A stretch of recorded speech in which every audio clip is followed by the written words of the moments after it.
It's the year 2012. You're browsing this site called YouTube until you come across the greatest series of all time.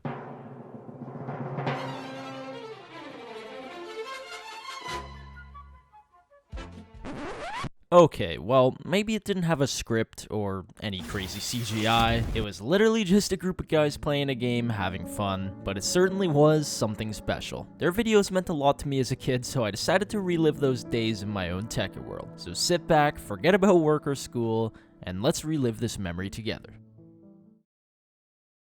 So back in the day, the Jaffa Factory was actually done in the OG mod pack for Tekkit, and my world I've been playing in Tekkit 2. So I think it's only right to copy my world over into Tekkit Classic. And my entire base is broken. I'm literally on like 2 FPS. So turns out converting the world was a little bit glitchy, and because of all the lag, it took me like 5 minutes to get out of my factory. But once I finally got out, it was time to do the most essential part of this entire video, the Sphax texture pack.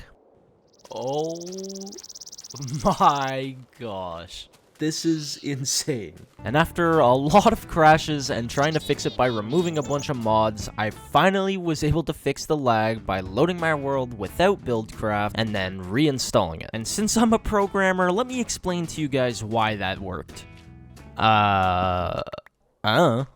And since all my items reset, I pretty much have to start from scratch again. But luckily, I made all these beacons last episode, so I was able to get some diamonds and get some tools to get started. And for the next little bit, I literally just went around my base breaking some blocks and admiring the Sphax texture pack until I was able to get the energy condenser and then finally the flying ring. Now another issue is all of the ores in this were generated using Industrial Craft 2, which is technically different than the OG Industrial Craft, so none of the ores are actually going to be in any of these loaded chunks. So all we gotta do is visit some new chunks that we've never been to before so that the seed can generate the ores naturally, which is a little bit easier said than done. If you remember from last episode, I actually traveled a lot, so I had to go like over 2,000 blocks away from my base, but I finally found some new chunks. So really luckily in these new chunks, I found a cave and was able to get some of the modded ores, including ruby, tin, copper, uranium. Wait, whose uranium? My uranium? Your uranium? And also some fake diamond, aka Nikolite.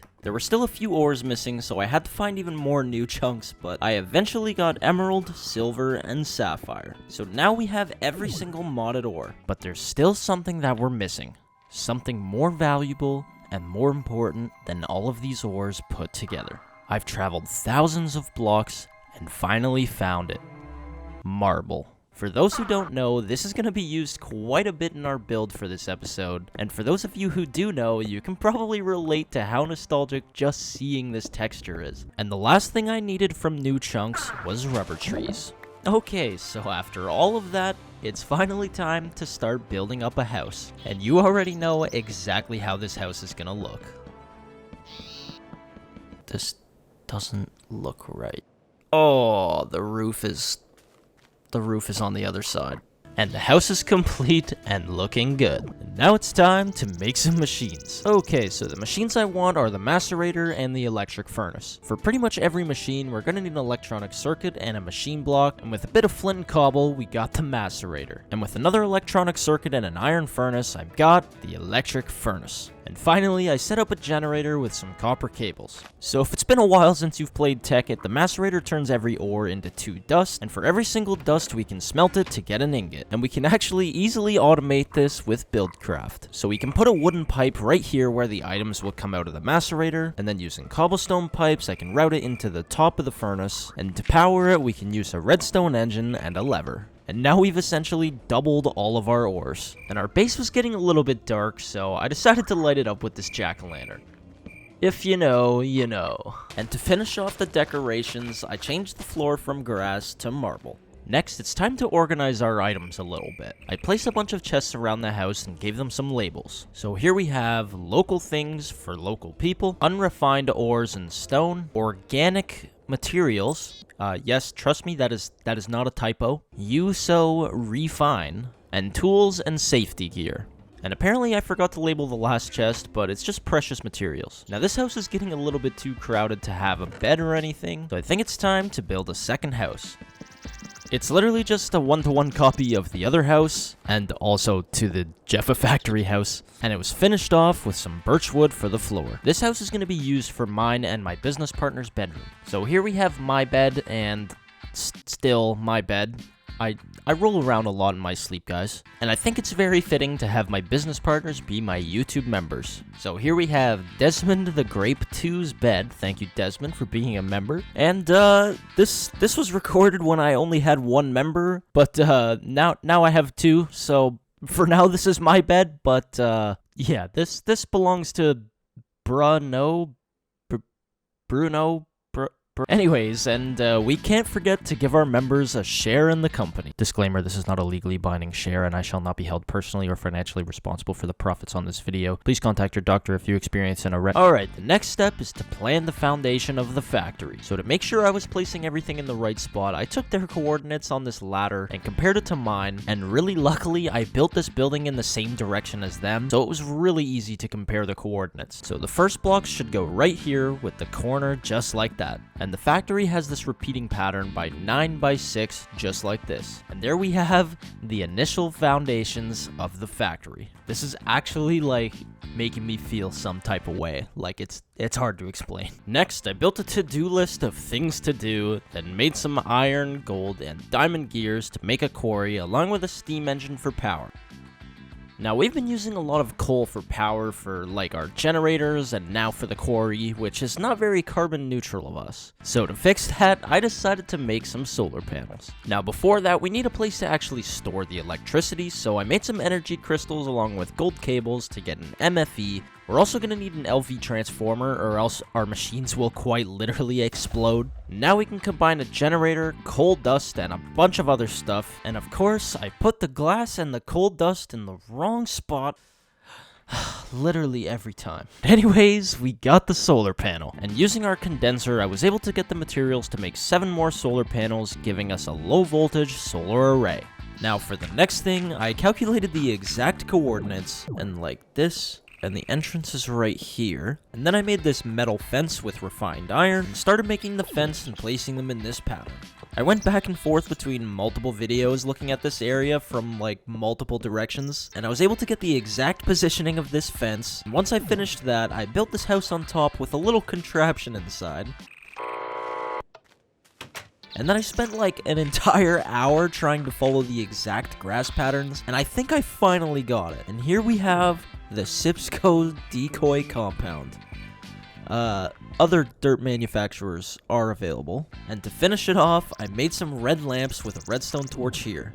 And yes, I know this doesn't actually turn the lamps on, but this is how they have it, so. And of course, what kind of decoy dirt compound would be complete without some industrial equipment? And some of you may recognize it already, and that of course is the crane. And I remember back in the day thinking that this was one of the best builds I'd ever seen. After planting a few trees, I built up the factory just a little bit more, and then changed some of the planks in the house to logs.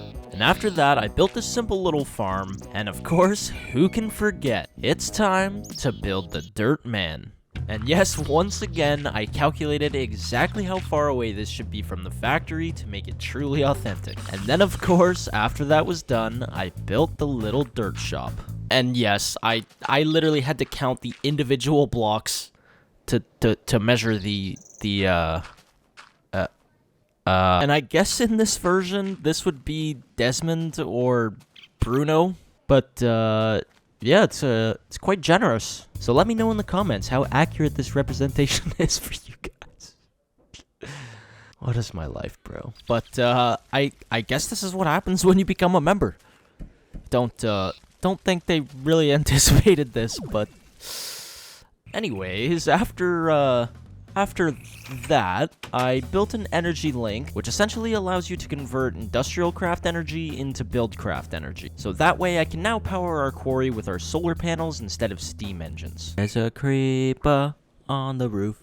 La la la la la. I then built the factory walls up just a little bit more and was able to get the first floor. And then I realized I forgot one more block in new chunks. But this time, going into new chunks has a little problem. See, the issue originally was fixed by uninstalling Buildcraft and then reinstalling it, so only the chunks I visited without Buildcraft are not laggy. But now that we actually have a bunch of Buildcraft items, if we uninstall it, it's just gonna delete a bunch of them. So basically, I have to go find this new block in extremely laggy chunks. And after 1, 2, and 3 crashes, I finally found a volcano. And now we have basalt. Also, while I was there, I grabbed some cactus and some jungle wood, and I looked for cocoa beans, but literally couldn't find a single one in this entire jungle. When I got back, I made some scaffolding and orange lamps, and began working on the first floor lighting system. So basically, we have all this scaffolding going across the floor, holding up the lamps. Then using this red alloy wire, I connected them all, and now we have some light. And to finish it off, we have this little chandelier here. And on the chandelier, we have 2 levers placed in exactly these directions. And yes, I know, wow, I actually lit up a base for once, isn't that crazy? For the next thing, it's time to use our new basalt blocks. This is going to be our machines wall. So first off, I'm going to make a slightly bigger quarry. If you don't know, you can use these things called landmarks to mark an area, and then right click to connect them, and then you can place a quarry beside it to make it that size. So we can take the macerator, pump that into a furnace, and pump the furnace back into the system with an iron pipe to make sure it only goes one way. And now, with the diamond pipes, I can filter the items to make sure only certain ores go in a certain direction, and then do the exact same thing on the other side. And now we have our machine wall. I just realized our quarry is in old chunks, so we're not going to get any modded ores. I'll deal with that a little bit later, but for now it's time to build up a little more of the factory. I also added a redstone engine to pipe out items from this chest to go into our ore sorter and then into a crystal chest for now. Now since all of our items are kind of just flowing into this chest, I think it's time to finally make a proper sorting system. And in this version of Tekkit, you can actually make a sorting machine item with red power, which took a lot of effort to make. And I also made these things called buffers, which I guess will just help the flow of the items go better. I guess, I'm not really sure, but I'm supposed to make them, so. And then I placed down all of the sorters and buffers with pipes to go into the second layer, which will be our storage floor. But in order to actually get all these sorting machines working, we're gonna need a few things. First, to actually tell where the items to go, we're gonna need to paint some pipes, which means we need paint. And to get paint, you need flax seeds. And that's when I realized that since that's a new item, we're gonna have to go to new chunks yet again. But then I remembered it just comes from long grass, so I can just bone meal to get it. Don't really know how I didn't think of that. So yeah, then I painted up the pipes. And the next thing, we're gonna need to power it. And we can't just use normal industrial craft electricity, but we actually have to power it from red power. And so I made some red power solar panels along with a battery box and hooked everything up. And we're also gonna need a timer to turn the sorting machines on. So essentially, all we gotta do to sort the items is kinda like a diamond pipe, but with these you can tell exactly which color pipe to go through, and it'll do that. So I spent the next little bit sorting my items and removing the chests from my house. No. I spent so long on this. If it explodes, bro, I'm gonna be so mad. Okay, I heard the creeper at exactly 79.3 degrees to my right, making it exactly 1027 pixels. My mouse moves at 800 pixels per inch, and my Minecraft sensitivity is 49%, meaning I have to move it exactly 3.7 inches, and my mousepad's friction mu coefficient is 0.7, giving me a precise force of 287 newtons. Okay, here we go. What? Now, the next thing I'm gonna do is gonna take a long time, and only a few of you guys are gonna get it. So okay, so I've got this little cave going on here, and I'm trying to make it literally exactly like the videos, which is not an easy feat. Like, I'm trying to get every dirt block, gravel, stone, and ores, and so for the next hour, that's exactly what I did. Okay, so I think I have enough dug out to start the build, and for some of you, this might be a memory you didn't even know you had. And for the rest of you, well, you might just think I'm crazy. Which might be true, but shut up.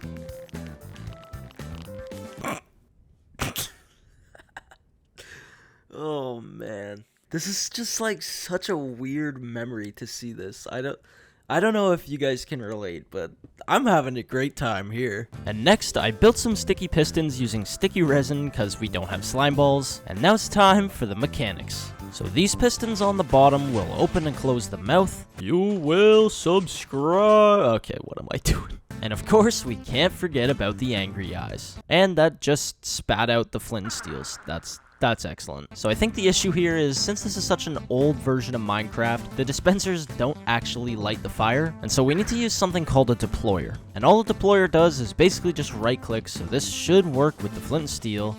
There we go. Now, this part I've been dreading a little bit. Remember how I said my quarry won't be able to get new ores? Well, I think we should fix that. So I made all the stuff I need for a second quarry system, including solar panels and an energy link. And to transfer the items over, I'm gonna use these teleport pipes, which you get from diamond gears and glass. And then I headed over to the new chunks to set everything up. So I set up one of the teleport pipes at my base, and for some reason, the teleport pipe thinks that it's connected to like 30 different pipes. And then, yeah, it also just didn't work. So instead, I decided to make ender chests. But I don't have blaze rods. And I've been kind of avoiding going to the nether this whole time, because I have a weird feeling that it's just gonna corrupt my world. But we gotta do what we gotta do. Holy crap, this is laggy. And I literally flew around for only like 30 seconds before finding a nether fortress. Are those quarries? What are Okay. Anyways, I also got a blaze rod on my first blaze, but then I caught on fire and I couldn't move. It was so laggy that I literally couldn't fly because I guess it didn't think I was pressing like space twice fast enough. And this was actually kind of scary because I don't have invincible armor right now. So I very easily could have just died and lost all my stuff. But eventually, after 2 full minutes, I got back to my portal, which was like 80 blocks away. So, yeah, I wasn't moving very fast. And luckily, the ender chests seemed to be working. And next, I built the factory walls up even more, giving us an additional 2 floors. But because of that, now our storage room is pretty dark. So I decided to make some lamps. Now, the small problem I have right now is this floor is supposed to be brown lamps, which needs cocoa beans. And if you remember, that entire jungle I found didn't have a single cocoa bean. And yes, I literally went back to check. So we're gonna need to make a mass fabricator. So basically, what this thing does is get out of here. Anyways, all this does is it uses an insane amount of electricity to make UU matter, which can be turned into a whole bunch of random things, including cocoa beans. Oh my gosh, that was sick. And to get cocoa beans with it, you need 5 UU matter, so it's gonna be a long time until we get that. But nevertheless, I placed down the mass fabricator, and now we wait. Yeah, like I said, this thing takes a long time. In the meantime, every single floor has a different color, so we are able to make at least some of them for now. And the first floor has more of an industrial vibe to it, so the colors are black and yellow. Once that was done, I made some orange lamps for the floor above the storage room, and since we can fly and don't really want to use ladders to get everywhere in the factory, every single floor is going to have these little holes in it so that we can fly through. And to make sure the entire floor gets lit up, we have this little pattern around the perimeter. And after about 45 minutes, the mass fabricator was at 64%. So I decided to make a recycler. Basically, you put stuff in the recycler to make scrap, which speeds up the fabricator. But finally, we got 1 UU matter. And just 4 more to go. So the real bottleneck here is just we don't have enough power, so I spent some time and made another low voltage solar panel array. And since all we can really do is just kind of wait for the fabricator to be done, I decided to just finish up the walls of the factory. And then I started making the template for the floors, and now one of the floors is made out of snow, and we don't have any. And if there's one thing I'm not doing, it's going into new chunks to find some snow. But luckily, you can get them from compressing some water cells, so that saved me a little bit of time. And by the time I made the lamps for the light blue floor, we had all the UU matter that we needed for cocoa beans. And so I instantly made a whole bunch more in the condenser and was finally able to make some lamps to light up the storage room. Next, I decided to finish up the roof of the factory and completing it with these skylights around the edges and then one more in the middle. And this skylight in the middle actually goes down a few floors. Now that we have a completed shell of the factory, it's time to finish all of the floors. I spent the next hour and a half getting all of the lamps for every single floor. We got magenta for the freezer room, and we need one more. There we go. Green for the scientific lab, which is actually supposed to be lime. Blue for the computer core. And for the penthouse, we got green. Now all of the lamps are finished and lit up. Whee! I've always wanted to do that. You don't understand. Next, it's time to step away from factory building a little bit and make a community. So now it's time for Jaffa Hampton. I started off with this gravel, and obviously no community is ever good enough without a fountain and a jack-o'-lantern to light it up. That's like community 101. And we're gonna need to build a few more houses. The first house here is pretty much in the same style as the other ones, and this is gonna be the brewery. And one more house on this side, built pretty much the exact same as the last one, and it's gonna be our restaurant. And also, we're gonna have to change up this house a little bit so that we can fit something on top of it, which I know a lot of you guys are gonna like. So first off, I'm gonna need a bunch of different types of wool and some wood and obsidian, and I placed a bunch of them on this house. So here we got the teacup, and then the mug of Guinness for the brewery with, of course, a nether portal inside. And last but not least, for the restaurant, we got the hot dog stand. Yeah, didn't really need a drum roll for that. I'm pretty sure you could tell what it was just by, like, the first, 2 seconds of me building it. Then I added some supports to hold up the signs, of course. And now it's time to build arguably the most notorious part of this entire factory and possibly the entire series itself. Now, I contemplated a lot whether I should do it my own way or keep it original to the series. And after a lot of thought and debate, I decided to keep it original. Now that was a better use of the drum roll. I was gonna do my own original face, but for one, I feel like it would have been slightly illegal, and B, I don't really want to design a pixel art for it, to be honest. I just can't be bothered. Maybe I'll do it on the backside if you guys really want me to. But anyways, here's a little progress update since I ran out of lamps. And so then I made more lamps and continued the face. Shocker. I know, who would have expected that? It's actually really lucky too that the lamps have border to the blocks, because it just makes it so much easier to count. And same actually with the marble blocks, it's like perfectly put into a grid for me to copy. Unlike stone and grass, where sometimes it can be really hard to tell if something's like 6 or 7 blocks. But anyways, after making the outline for the beard, the mustache, and the eyes, I think the entire outline is done. Come on, Jordan, you're a grown man. Don't cry. Anyways. Yeah, building this face was probably the most nostalgic bit of this entire thing for me, to be honest. It's just so weird to see this again after the first time in like 13 years. But anyways, now that we have the face, time to finish off the rest of the factory. So I added these edges with marble, brick, and iron fences. There's a creeper on the lamps. La la. I also added these marble panels on top along with some marble brick panels to go around all of the skylights, finishing it off with glass. So now pretty much the entire outside of the factory is done, but there's one more thing I want to do. Remember that cave that I built that I said was an exact 1-to-1 copy? Well, I was a little bit wrong. If we take a look at this screenshot here, we can clearly see some coal ore on the side, and on mine, there's none. So we're gonna have to enchant our pickaxe with Silk Touch. This is gonna be a bit of a problem, but I'll get to that in a minute. First off, we're gonna need to make some books. I remember seeing cows in my base at some point, so I grabbed some wheat so I can breed them in case I ever need any cows in the future. And then I attempted to make an enclosure for them. Come on, just get in there. I forgot how bad the AI is in this for this version. It took me so long, I even bonded with the cows. It's for the greater good. I can't do it. I can't do it. I'm sorry, Butholio Jr. Don't ask me why that's the name. Literally just said the first thing that came to my head. And you want to hear something crazy? Books don't take leather in this version of Minecraft. Yup. So, Butholio Jr. did not need to die. And you want to hear something even crazier? Enchanting in this version is a lot different to how it works now. If you don't know, instead of just taking 1, 2, or 3 levels from you, it takes all of the levels. And it also doesn't show you any hints of what you'll get from enchanting, so we'll just have to hope I get Silk Touch. And I have no levels left. Awesome. Let's try this again.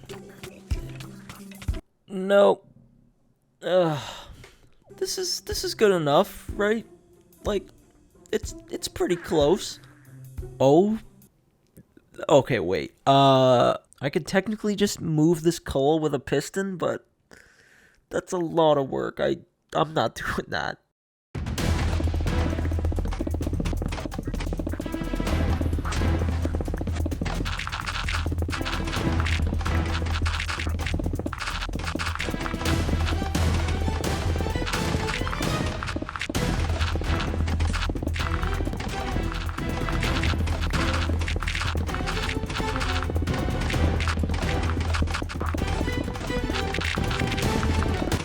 Pulled the last piston. It took a while, but it was worth it. Honestly, it wasn't worth it. Literally, nobody would have noticed, and I genuinely think it might have taken me just as long, if not longer, to edit this than to actually do that. So, but one thing somebody might have noticed was I forgot to add pistons to the eyebrows. Currently, all this guy can do is speak and get angry with his fire eyes. But of course, what is he supposed to do when he becomes surprised? Why didn't that work? Oh. How did they do this without turning that on? Am I stupid? Okay, I think I figured it out. I don't know why that was, like, slightly complicated for me, but yeah, anyways, I set up 2 levers so that I can open 1 eyebrow at a time. Alright, and to make it truly as close as possible, we're gonna need to craft a couple of things. I grabbed some rubies and made a sword, pickaxe, shovel, and an axe. I spent some time damaging these tools a little, and I think it's pretty close. I even enchanted another pickaxe so that I can lower my levels, and I grabbed just a few more items, except for cooked chicken because we don't have any. So we'll just call this the vegan version with bread. And with my FOV and brightness all the way down, I think this screenshot is pretty close.